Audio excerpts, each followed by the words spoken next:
দেশৰ লগতে ৰাজ্যত কোভিডৰ তৃতীয় ঢৌ আৰু এই তৃতীয় ঢৌৱে সংহাৰী ৰূপ ধাৰণ কৰাৰ সময়তে কোভিড সম্পৰ্কীয় SOP জাৰি কৰিছে ৰাজ্য চৰকাৰে আৰু সন্মুখত ভোগালী বিহু আৰু ভোগালী বিহুৰ সন্দৰ্ভতো চৰকাৰে নতুন SOP জাৰি কৰিছে কিন্তু এই SOPৰ কিছু নীতি নিয়ম বিহু সমন্বয়ৰক্ষী সমিতি অসন্তুষ্টি প্ৰকাশ কৰিছে এই নীতি নিয়মসমূহ কিছুমান তেওঁলোকৰ ক'ব লগা আছে তেওঁলোকে প্ৰতিক্ৰিয়া প্ৰকাশ কৰিছে SOP প্ৰকাশৰ পাছতে আমাৰ লগত বৃহত্তৰ গুৱাহাটী বিহু সন্মিলনী সমন্বয়ৰক্ষী সমিতিৰ বিষয়ববীয়াসকল আছে সভাপতি আছে মই সভাপতিৰ ওচৰলৈ পোনে পোনে যাব বিচাৰিম ৰঞ্জন বৰা তেখেতে ক'ব বিচাৰিব যে আপোনালোকৰ কিছু অসন্তুষ্টি প্ৰকাশ কৰিছে এই SOPক লৈ পেলাই সময়টো লৈ পেলাই বিশেষকৈ আৰু আপোনালোকে প্ৰতিক্ৰিয়া প্ৰকাশ কৰিছে কি ক'ব মুখ্যমন্ত্ৰীগৰাকীক কি আহ্বান জনাব মানে অসন্তুষ্টি নহয় আমি চৰকাৰৰ যিখন SOP আমি মানিছোঁ তাক আৰু সেই মানি আমি নিশা 10 বজাৰ পৰা 6 বজালৈ যিটো কাৰ্ফিউ এই কাৰ্ফিউটো আমি মানি আছোঁ আমি এটা অনুৰোধ জনাইছোঁ এইটোৱে যে যিহেতু ভোগালী বিহুটো আমাৰ অসমীয়াৰ জাতীয় উৎসৱ এই ভোগালী বিহুৰ উৰুকাৰ নিশা আমি লগে ভাগে এসাঁজ ভাত খাওঁ ভেলাঘৰ সাজি পেলাই তাতে ভাত খাওঁ বা আমি ঘৰতো একেলগে ভাত খাওঁ গতিকে আমি সেইটো অনুৰোধ কৰিছোঁ 10 বজাৰ সলনি কাৰ্ফিউ 12 বজালৈ পিছুৱাই দিব লাগে কাৰণ 10 বজাৰ পৰা কাৰ্ফিউ হ'লে আপোনাৰ 9 বজাত ভাত খাব লাগিব কিছুমান মানুহ ঘৰত যাব লাগিব তাৰপিছত সেইকাৰণে আমি 10 বজাৰ সলনি 12 বজালৈ পিছুৱাই দিবলৈ কৈছোঁ আৰু পুৱা যিহেতু আমি মেজি জ্বলাওঁ প্ৰজ্বলন কৰোঁ এই মেজি প্ৰজ্বলন কৰাৰ কামটো আমাৰ এটা আমাৰ সূৰ্য উঠাৰ আগতে সাধাৰণতে কৰে মেজি প্ৰজ্বলন কৰে গতিকে আমি সেইকাৰণে 6 বজাৰ সলনি 5 বজালৈ আমি কাৰ্ফিউটো আপোনাৰ আগুৱাই দিব কৈছোঁ যাতে ৰাইজে যাতে মেজি জ্বলাত যাতে সুবিধা হয় এইটো আমাৰ চৰকাৰৰ ওচৰত আমাৰ এটা অনুৰোধ আৰু কিবা আপোনালোকৰ অনুৰোধ আছে নে যিহেতু বিহু হৈছে আমাৰ পৰম্পৰা আৰু এই বিহুটো যদি উৰুকাৰ নিশা আমি লগে ভাগে এসাঁজ খাব নোৱাৰোঁ বা সময়ে আমাক আচলতে হেঙাৰ স্বৰূপ হৈ পৰে গতিকে এই ক্ষেত্ৰত আৰু কিবা আপোনালোকৰ এনেধৰণৰ প্ৰতিক্ৰিয়া বা তেওঁলোকলৈ আহ্বান আছে নেকি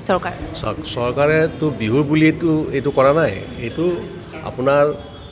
এটা মহামাৰী এটা আহিছে কোভিড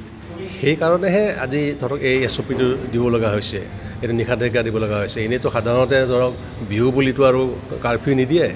গতিকে আজি এনেকুৱা পৰিস্থিতিত আমি অনুৰোধ কৰিছোঁ যদি আজিৰ তাৰিখত যিটো পৰিস্থিতি আছে এই পৰিস্থিতি যদি এনেকৈ ভাল থাকে তেতিয়াহ'লে আমি অনুৰোধ জনাইছোঁ যাতে আৰু মাজত 2টা দিন আছে আজি 10 তাৰিখ 11, 12, 13 তাৰিখে উৰুকা গতিকে সেই উৰুকাৰ নিশা 10 বজাৰ সলনি 12 বজালৈ পিছুৱাই দিব লাগে মই প্ৰিন্স ফাইজুল হকৰ ওচৰলৈ আহিছোঁ যে যিহেতু কোভিডৰ নিয়ম কৰিছে যিহেতু সকলোৰে কাৰণে কোভিডৰ নিয়ম সমান হোৱাটো সকলোৱে বিচাৰে কাৰণ সকলোৰে স্বাস্থ্যৰ প্ৰতি লক্ষ্য ৰাখিব লাগে গতিকে আপুনি এই যি SOP জাৰি কৰিছে বিহুৰ ক্ষেত্ৰত সময়ৰ ক্ষেত্ৰত আপুনি কি ক'ব বিচাৰিব আপোনাৰ প্ৰতিক্ৰিয়া কি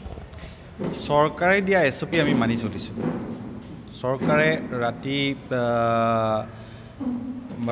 ৰাতি 10টাৰ পৰা ৰাতিপুৱা 6টালৈ যিটো SOP দিছে সেই SOP আমি মানি চলিছোঁ আমি অসমৰ সমূহ জনসাধাৰণে মানিছে কাৰণ আমি বিচাৰিছোঁ যাতে অসমৰ জনসাধাৰণ কৰোনাত আক্ৰান্ত নহয় সেইটো সকলোৱে বিচাৰিছে কিন্তু তাৰ মানে এইটো নহয় যে 10টাৰ পাছৰ 10টাৰ পৰা ৰাতিপুৱা 6টালৈহে কৰোনাটো হ'ব তাৰ আগত নহয় কাৰণ তাৰ আগতো 10টাৰ আগততো আমি দেখিছোঁ যে মানুহ সমাগমটো বাঢ়ি আছে যোৱাকালি যিখন সমাপ্ত হ'ল বুক ফেয়াৰ গ্ৰন্থমেলা এই গ্ৰন্থমেলাত লোকাৰণ্য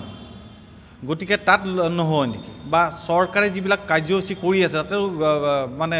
জনসাধাৰণ মানে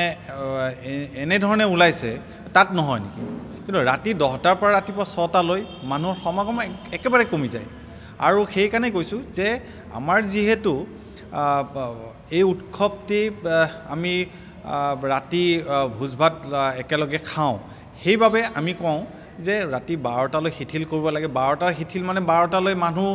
মানে গোটেই অসমৰ ৰাইজ ৰাজপথত ওলাই নাহে য'ত য'ত উৎসৱটো হ'ব উদযাপন কৰিব তাতে সেই অঞ্চলৰ মানুহে উদযাপন কৰিব আৰু মই ভাবোঁ আমাৰ উদযাপন সমিতিবিলাকেও সেই ক্ষেত্ৰত প্ৰয়োজনীয় ব্যৱস্থা ল'ব যাতে মানে সামাজিক দূৰত্ব বা যিখিনি কোভিড নীতি নিয়ম আছে সেই নীতি নিয়মখিনি মানি চলিব তেওঁলোকেও চলিব কিন্তু আমি কৈছোঁ যে সেই সময়টো লাগে কাৰণ আমাৰ আবেলি 6টাত বা 7টাত ভাত খোৱাৰ নিয়ম নাই